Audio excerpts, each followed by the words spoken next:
A discussion on the timeline for the hiring of a permanent town manager on this Monday edition of Barnstable Today.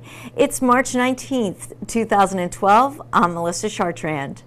Barnstable Town Councilors had a busy night with a hefty agenda at the March 15th Town Council meeting, which included an update from State Senator Dan Wolf making a presentation to members of Green Cape, 2 workshops, and the orders of the day. The Town Council heard from Human Resources Director Bill Cole and Chief Procurement Officer David Anthony on the timeline for hiring a permanent town manager. Thank you, Mr. President. Bill Cole, Human Resources Director. I have met with the town manager search subcommittee on a couple of occasions. The subcommittee is currently working on a scope of service for the RFP, which will be issued to select a vendor to assist in the process to hire a new town manager. The developing of the scope of services will happen over the next few weeks with the plan to be concluded by the end of this month. The target date for the RFP to be issued is April 2nd. There is a process that will take approximately 45 days, and the contract should be awarded around mid-May, tentatively the 18th, with the consultant commencing work on June 1st. There would be a process with a consultant working with the subcommittee, and the tentative advertising start would be June 15th. The advertisement would be open for 6 weeks, which is average. Sometimes it's a little less, sometimes it's a little more, but 6 weeks is a good figure. Closing mid-July with an initial screening and interviews the first week of August. Finalists recommended to the council, assumption of 3 finalists on August 16th. That would give a couple of weeks for the council to determine what type of final interview process they would like to use for the finalists, with the final interviews approximately the week of August 27th.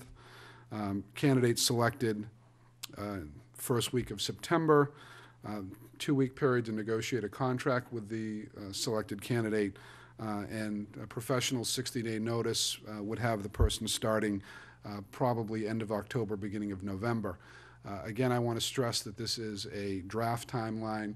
As we move through the process and select the consultant, the dates will firm up, but based upon my experience in discussing with other communities, this is a realistic timeline, but we could tighten it up as we move through it. So I can entertain any questions about that, or I will turn it over to Mr. Anthony to speak about the RFP process. Thank you. I think what's going to happen is once we decide on who the consultant is, we need to figure out exactly how it's done so that we do it properly and we protect everyone's rights. Yeah, because a lot of consultants, not only involve the entire town council or council type government, but also citizen committees and staff committees for that matter. There are a host of ways that you can go about it, and we have to decide that process as we move forward. Councilor Jocham? As I remember from when we did the airport manager, there were members of the airport committee that weren't on the committee that were there in the room. They weren't part of the process because it could have created some sort of a problem, but they were there in the room. And I know that their input had been taken. Go ahead, you got something else?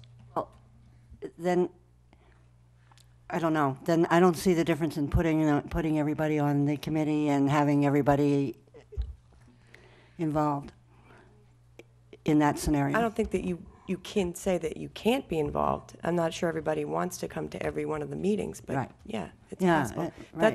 That's all the things that have to be worked out with the consultant. You know, there may be advice one way or the other. The stage that we're at right now is to design the scope of work, and that's what the subcommittee's working on, and then to figure out and move forward with regard to the RFP. That's where we are. And bottom line, more inclusive as you can be, and okay, the better thank it's going to be. Mr. Anthony, would you like to discuss with us the RFP process and the timeline? Certainly. Thank you for the invitation. My name is David Anthony. I'm the Chief Procurement Officer for the town of Barnstable. The request for proposal process is a part of the procurement laws that we have to use when we spend town money. Specifically, this covers goods and services. Hiring a consultant of this kind, The first thing that you do is you take a look and make sure that you know the appropriate law that's going to apply, and you take a look at the potential dollar volume, because really those two issues are going to tell you how the law applies and what you can and can't do. One of the first things that we do on a service like this is check and see if it's exempt from 30B. There are a whole series of exemptions that don't force the town to go out and bid things out. You can still, and there are times when you may still want to bid things out even when it is exempt.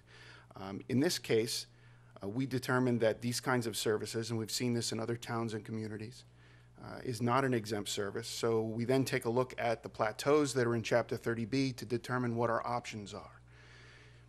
If this is a search committee that is going to cost, or a search consultant that's going to cost less than $5,000, we can use sound business practices, which would not require a sealed bid.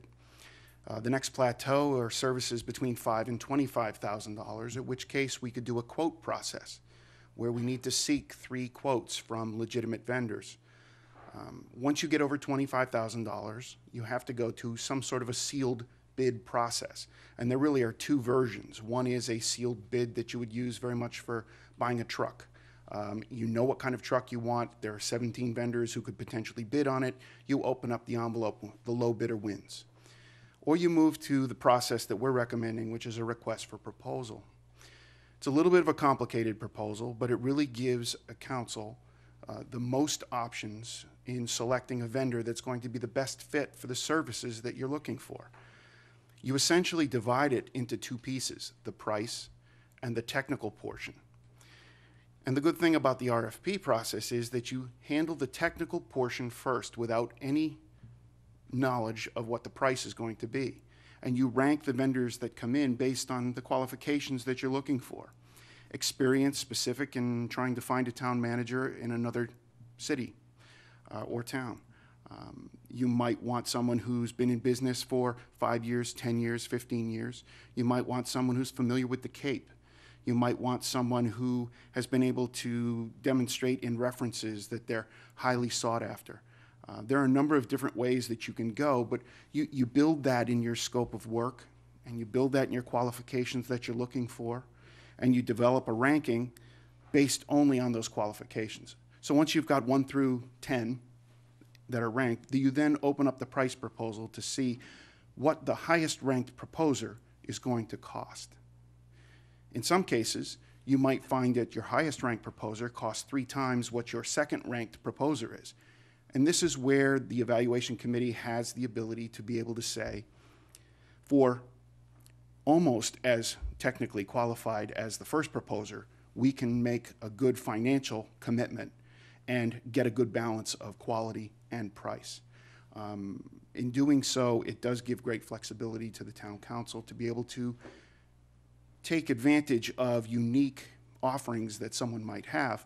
And this is a case where a particular consultant might come in with a unique way or something different in their proposal that you see is worth paying more money for, or is something that you really would value. So the process, even though it takes some time to do, and part of this schedule is because of the time that it's going to take to get through this, it really does give the most flexibility to the town council. The key in this case, though, is to develop a very good scope of work. There are 2 ways to approach this. One is to establish the goals, the end game that you want, and wait and see what proposers bring as far as how they would get you from point A to point B. Or what you can do is you can be very clear as to what it is that you want, the number of meetings you want to have, how you want those meetings to be run, what kind of notes they're going to give you, what kind of evaluation they're going to do. Are they going to first screen resumes themselves and present the ranking? Are they going to conduct interviews? Are you going to conduct interviews? All of that gets built into that scope of work so that the consultant knows what you're looking for. So this first part of developing the scope of work is critical to making sure that the process runs smoothly. Tomorrow's Barnstable Today will continue with more highlights from the March 15th Town Council meeting. The council meeting can be viewed in its entirety online on the town's website at town.barnstable.ma.us. With Barnstable Today, I'm Melissa Chartrand.